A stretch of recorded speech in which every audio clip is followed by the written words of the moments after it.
Une colonne de véhicules FARDC sur la rue à Goma et en territoire de Nyiragongo, pas pour lancer une attaque, mais plutôt pour rassurer la population et présenter officiellement une unité spéciale de défense et d'intervention ville de Goma, précise le major Ndjike Kaiko Guillaume, porte-parole militaire au Nord Kivu. Il s'agit d'une patrouille motorisée aérienne dissuasive qui s'inscrit dans les cadres, n'est-ce pas, de la présentation de l'unité, la brigade d'intervention de Goma, qui est là, qui sera là pour servir la population de Goma. Donc c'était très important que la population de Goma connaisse qu'elle a une unité d'intervention.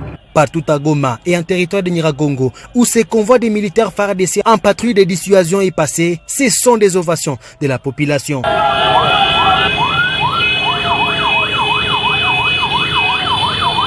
Nous sommes très émotionnés avec notre armée congolaise.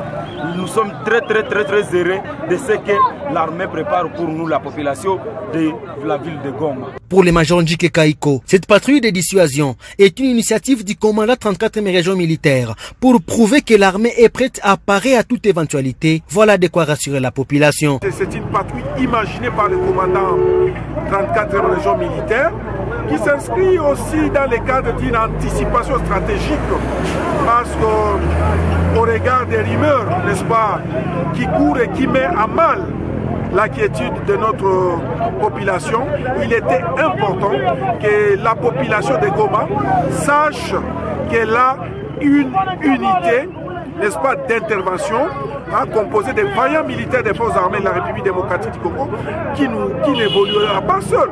Vous avez vu qu'à côté de cette unité, il y a aussi le task force.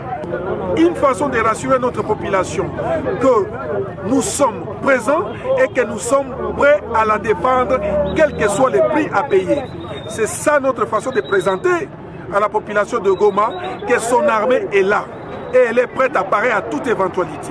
Cette patrouille terrestre était appuyée par les hélicoptères de guerre des FARDC. À l'issue des attaques simultanées du 14 février 2021 au camp Kimbembe et Kibati dans la ville de Lubumbashi, les instructions du commandant suprême ont été clairement suivies par les services de sécurité. Il s'agit ici de démanteler les réseaux et groupes de malveillants qui cherchent à tout prix à mettre l'ex-province du Katanga en général et la ville de Lubumbashi en particulier à feu et à sang. En date du 17 au 18 avril 2021, en collaboration avec la population, les services de sécurité ont mis la main sur ce groupe, en tout 47 personnes, ce groupe, je dis bien, dans une église de la place, dans la commune de Larachi, en pleine pratique du fétichisme, en préparation d'une attaque sur la ville de Lubumbashi. À la tête du groupe, M. Baudouin Mouila alias Rambo, que voici, chef coutumier de son état dans la province du Olomami, territoire de Bukama. Ce monsieur, c'est-à-dire Baudouin Mouila alias Rambo, a été récemment nommé chef d'état-major de la soi-disant armée katangaise par le sinistre chef Maïmaï Gédéon Kyungumutanga. Après échec de l'incursion de Kimbembe et Kibati, et voici son acte de nomination.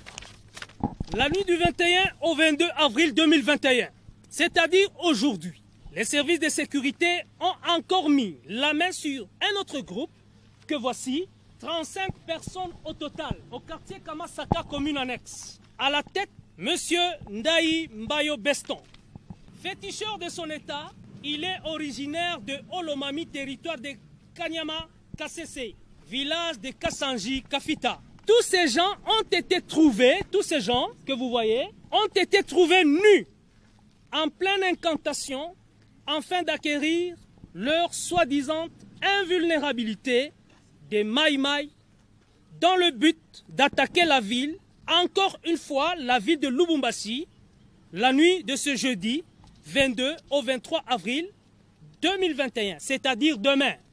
La 22e région militaire présente tous ces groupes dans le souci de sensibiliser la population en général et notre jeunesse en particulier de se désolidariser de ce genre d'aventures sans lendemain.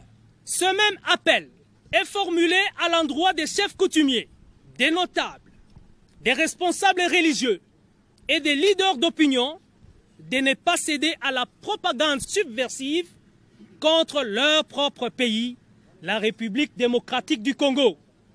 Nous assurons à la population que les services de sécurité sont mobilisés pour traquer tout celui qui tenterait de troubler la quiétude et l'ordre public. Je vous remercie.